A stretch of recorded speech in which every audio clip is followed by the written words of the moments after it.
Good morning students, कैसे हैं आप सब। उम्मीद करते हैं आप लोग अच्छे होंगे। आज आपकी वर्कशीट नंबर 28 आई है, इसे अच्छे से लेबल कीजिए, डेट डालिए, क्लास सब्जेक्ट, अपना नाम, अपने टीचर का नाम लिख लीजिए।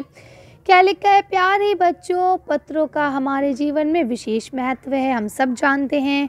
पत्रों के माध्यम से हम अपने मन के विचारों को प्रकट करते हैं। जिस बात को किसी कारणवश हम कह नहीं पाते, हम पत्र द्वारा लिखकर आसानी से कह देते हैं।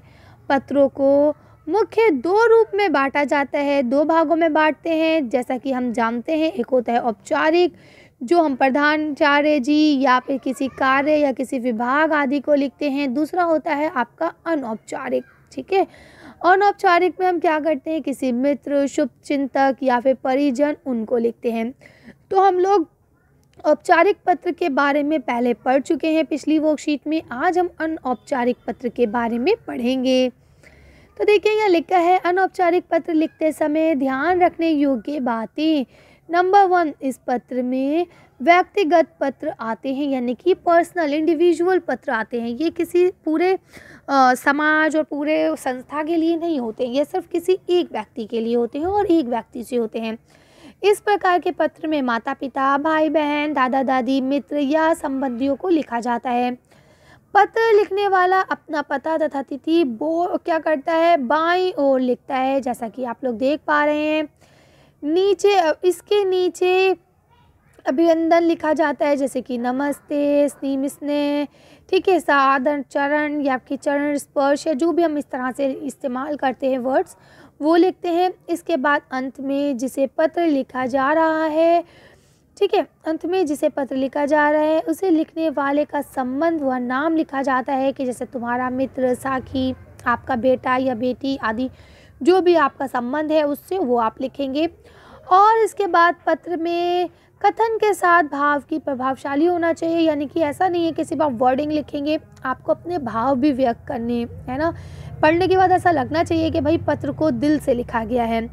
पत्र की भाषा सरल, लेखन स्पष्ट व सुंदर होना चाहिए। पत्र की जो भाषा है वो सरल होना चाहिए। ऐसा नहीं है कि भाई आप इतने मुश्किल मुश्किल अल्फाज का इस्तेमाल कर दें ताकि पढ़ने वाले को डिक्शनरी उठाना पड़ जाए। वो आपके पत्र का मतलब तब समझ पाए जब बेचारा डिक्शनरी लेके बैठे, है ना।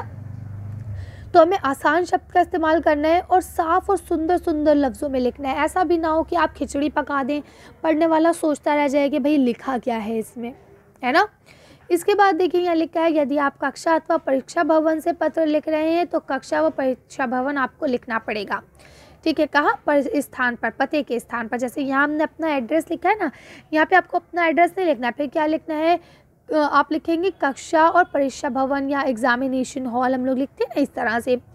और क ख ग घ हम लोग लिखते हैं अपने नाम के स्थान पर, कब? जब हम एग्जाम में ये लेटर लिख रहे हैं, ठीक है। और अगर हम किसी को दे रहे हैं तो जहाँ जो चीज़ आनी है वो वहाँ पे आएगी, ठीक है। पत्र को एक पृष्ठ में ही लिखने का प्रयास करना चाहिए ताकि तारतम्यता बनी रहे, यानी कि जो कॉन्टिन्यूटी है वो बनी रहे। ऐसा ना हो आधी बात इस पेज पे है, आधी बात उस पेज पे है, तो मतलब ही ना समझ में आए, ठीक है। अब आपको यहाँ पे उदाहरण के तौर पर एक अनौपचारिक पत्र दिया गया है, तो हम लोग पढ़ लेते हैं। B 5/112 शकरपुर दिल्ली, दिनांक आज की है। पूजनीय मामा जी, सादर प्रणाम। मेरे जन्मदिन पर आपके द्वारा भेजा गया बधाई संदेश तथा एक सुंदर हाथ घड़ी का उपहार मिला। आपके द्वारा भेजा गया ये उपहार मेरे सभी मित्रों व सहपाठियों में भी काफ़ी पसंद आया है, यानी सबको बहुत पसंद आया है। तो मैं आशा कर रहा था कि इस बार आप मेरे जन्मदिन पर स्वयं उपस्थित होकर मुझे स्नेह आशीर्वाद देंगे, यानी कि मैं उम्मीद करता था कि शायद इस बार आप खुद से आएंगे, मुझे गिफ्ट, प्यार जो भी है सब देंगे, आशीर्वाद देंगे, परंतु किसी कारण आप ना आ सके। जब आपका उपहार प्राप्त हुआ तो मेरी सारी शिकायतें दूर हो गई, यानी आपने मुझे गिफ्ट भेज दिया, इसके लिए थैंक यू। और आपके प्रति कृतज्ञता से भर गया, यानी कि प्यार से भर गया मेरा दिल। आपके द्वारा भेजा गया उपहार मुझे आपके स्नेह का स्मरण कराता रहेगा, यानी आपके प्यार को बार बार याद दिलाता रहेगा। इतने सुंदर उपहार के लिए मैं आपका कृतज्ञ हूँ, यानी आपका आभारी हूँ। आदरणीय मामी जी को मेरा प्रणाम कहिएगा और सबको भी प्यार कहिएगा। आपका भांजा क ख ग। ठीक है, तो इस तरह से आप लोग कर सकते हैं। अब देखिए यहाँ पे आपको लिखा है आपके कार्य के लिए 2 पत्र आपको दिए गए हैं। एक पत्र तो लिखा है मित्र को दीपावली की शुभकामनाएं देते हुए पत्र लिखिए। दूसरा पत्र आपको दिया गया है अपने परिवार के किसी बड़े सदस्य को कोरोना के बाद स्कूल में पहले दिन का जो अनुभव रहा है वो बताते हुए पत्र लिखना है। तो चलिए दोनों पत्रों को देख लेते हैं और वीडियो को फिनिश करते हैं। देखिए बच्चों, ये आपका पत्र है, इसको हमने यहाँ से लिखा है। देखिए सबसे पहले बेटा आपको क्या लिखना होता है, अपना एड्रेस लिखना होता है, जो भी एड्रेस होता है। ठीक है, इसके बाद यहाँ आपको डेट डालनी होती है, जो कि हमने आज की डेट डाली है। इसके साथ साथ अपने प्रिय मित्र लिखेंगे कि जो भी हमारा प्रिय मित्र है उसका यहाँ नाम लिख लेते हैं।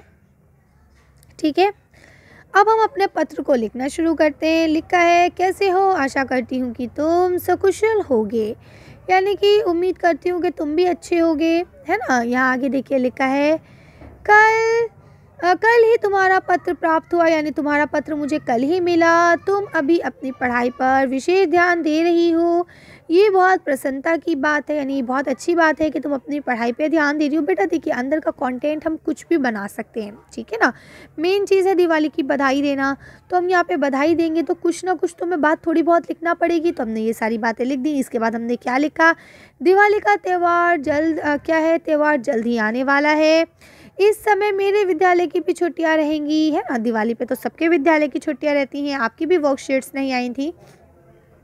इस समय मेरे विद्यालय में भी छुट्टियां रहेंगी। हो सकता है कि मेरी बुआ सपरिवार मेरे घर आए, तो मैं दिवाली के दिन तुम्हारे घर नहीं आ पाऊंगी, यानी कि अगर मेरी बुआ जी आ जाती हैं, फूफी साहब आ जाती हैं, तो मैं कैसे आऊंगी तुम्हारे घर, है ना। इसलिए मैं अपनी शुभकामनाएं पत्र के माध्यम से प्रेषित कर रही हूँ, यानी कि तुम्हें भेज रही हूँ। ठीक है, अब देखिए थोड़ा सा यहाँ पे मैंने बताया है कि दीपावली क्यों मनाया जाता है। मित्र, दीपावली कार्तिक के महीने में मनाया जाता है, अमावस्या के दिन। इस दिन लक्ष्मी जी की पूजा बड़े धूमधाम से होती है। इस दिन भगवान रामचंद्र जी जो थे वो रावण को मारकर लक्ष्मण व सीता के साथ अयोध्या पधारे थे। उनके आने की खुशी में अयोध्या वासियों ने असंख्य दीप जलाकर अगवानी की थी, यानी उनकी वेलकम किया था। उसी दिन ये त्यौहार मनाया जाता है, यानी उसी दिन से त्यौहार मनाना शुरू हो गया है और आज तक हम लोग इसे मना रहे हैं उनकी याद में। दीपावली प्रसन्नता और भाईचारे का त्यौहार है, खुशी का, एक दूसरे के साथ मिलने का त्यौहार है। इस त्यौहार का सामाजिक, वैज्ञानिक व धार्मिक महत्व भी है। ठीक है, आशा करती हूँ कि ये दीपावली का त्यौहार तुम्हारे जीवन में ढेर सारी खुशियाँ लेकर आएगा और तुम सानंद रहोगी, यानी खुशी के साथ रहोगी।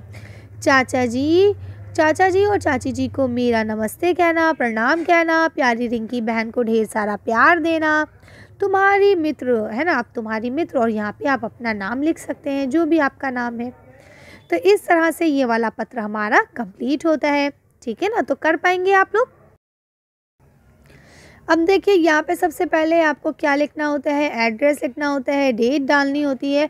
फिर जिसको आप ये पत्र लिख रहे हैं, जैसे मान लीजिए मैंने पूजनीय चाचा जी को लिखा है, तो मैं यहाँ लिखूँगी सलाम, आदाब, प्रणाम, जो भी आप जिस भी मज़हब से आप बिलोंग करते हैं वो आप यहाँ लिख सकते हैं। इसके बाद यहाँ पे आप लिखेंगे जो भी आपका कंटेंट है, जैसा कि हमने पढ़ा कि हमें जो लिखना है पत्र, वो इसलिए लिखना है कि कोरोना के बाद आज हमारा स्कूल खुला है, आज हम पहले दिन स्कूल गए, हमारा क्या अनुभव रहा। तो देखिए आप लिखेंगे, आपको ये जानकर बहुत खुशी होगी कि कोरोना के कारण काफ़ी समय से हमारा स्कूल बंद था, लेकिन अब हमारा स्कूल खुल चुका है। आज हम पहले दिन स्कूल गए हैं, तो हमारी अध्यापिका या अध्यापक जो भी है ने हमसे कहा कि बच्चों हम सबको कोविड सुरक्षा नियमों का विशेष ध्यान रखना होगा, है ना। हमने कोरोना काल में साफ़ सफाई का बहुत ध्यान रखा, इसके लिए हमने सैनिटाइज़र का भी उपयोग किया है। यही सब नियम हम लोग स्कूल में, यानी अपनी कक्षा में भी अपनाएंगे। सैनिटाइज़र की जो बोतल है वो हमारी कक्षा में रखी हुई है, तो आप लोग उसे समय समय पर इस्तेमाल करेंगे। इसके बाद थोड़ी सा हम अपने बारे में लिख लेते हैं कि आज हम सब मित्र बहुत लंबे समय के बाद मिले हैं। हमने पढ़ाई के साथ साथ खूब मज़े भी किए। जाहिर सी बात है, आज जब हम मिले हैं इतने टाइम बाद, तो टीचर्स हमें पढ़ाएंगी भी और साथ के साथ हम लोग रेसेस में, लंच में मज़े भी करेंगे। है ना।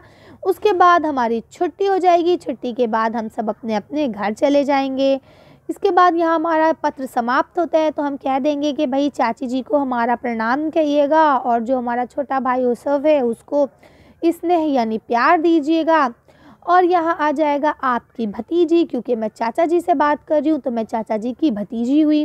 ठीक है, तो आपकी भतीजी, यहाँ पे आप अपना जो भी नाम है आप उसे लिख सकते हैं। ठीक है, आज की वर्कशीट को ये खत्म करते हैं। आज की वीडियो में बस इतना ही। अगर आपको हमारी वीडियो पसंद आई हो तो प्लीज़ इसे लाइक और शेयर करें। अगर अभी तक आपने हमारे चैनल को सब्सक्राइब नहीं किया तो प्लीज़ हमारे चैनल को सब्सक्राइब करें। Thank you for watching.